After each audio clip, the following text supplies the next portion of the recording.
For many people, a stuffed animal is just a soft, simple object, a childhood companion tucked away in memory. But for others, that plush friend never really left. Max Genikov is a perfect example. He's a doctoral candidate in clinical psychology at the University of Pennsylvania, a parent, and yes, someone who still sleeps with a stuffed animal. It's not a secret or a source of shame. It's a quiet joy, a small source of comfort in a complex world. Genikov grew up surrounded by stuffed animals and a vivid fantasy life that they helped bring to life. Today, he still keeps a plush raccoon from his childhood, crochets new stuffed animals for loved ones, and occasionally hugs one as he falls asleep. And while that might seem quirky to some, it's actually more common and more meaningful than you might think. During the isolation of the COVID-19 pandemic, plush toy sales soared. In 2024, over 20% of all plush toys sold in the US were bought by adults. Not for their kids, for themselves. Comfort, nostalgia, companionship, these aren't childish needs. They're deeply human ones, and stuffed animals meet them in gentle, uncomplicated ways. Brands like Build-A-Bear have even created full product lines geared toward adults, acknowledging the real emotional value these toys continue to hold. Far from being immature or odd, keeping a stuffed animal as an adult can actually be healthy and even healing.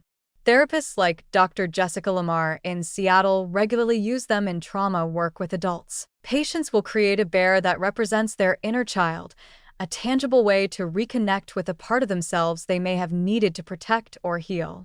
In doing so, they can offer compassion, connection, and care to the younger version of themselves who didn't always get it. But this kind of comfort doesn't have to be tied to trauma. It's also about self-soothing and stress relief, basic needs we all carry, no matter our age.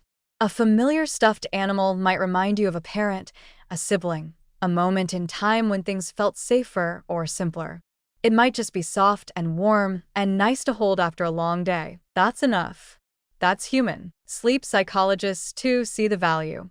Dr. Jade Wu, who founded Thrive Sleep Clinic in North Carolina, explains that our bodies crave security and contact, especially at night.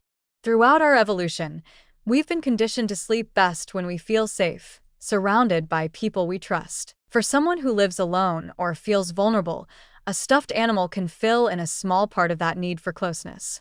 It's not silly, it's biological. There's even a physical aspect to it. Some stuffed animals are weighted, similar to therapeutic blankets, providing a sense of pressure that calms the nervous system.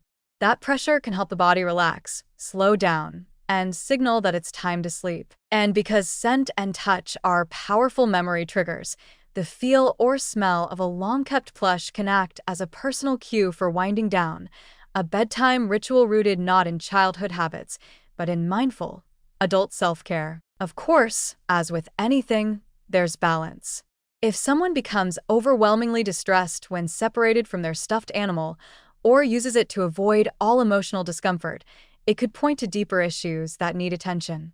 But psychologists agree, these cases are rare. For most people, a plush toy in bed at night is as harmless as it is helpful. In fact, modeling this kind of gentle coping strategy can even benefit the next generation. When children see adults use healthy, non-destructive tools to manage stress, whether that's hugging a stuffed animal, meditating, or simply getting enough sleep, they learn to do the same. And it's especially important to normalize this kind of comfort for boys, who are often discouraged from expressing softness or emotional vulnerability. Everyone deserves tools for self-soothing. Everyone deserves safety and peace at bedtime. In a world where adult life can feel relentlessly fast, demanding, and sometimes cold, finding comfort in something as simple as a stuffed animal is not only okay, it's quietly powerful.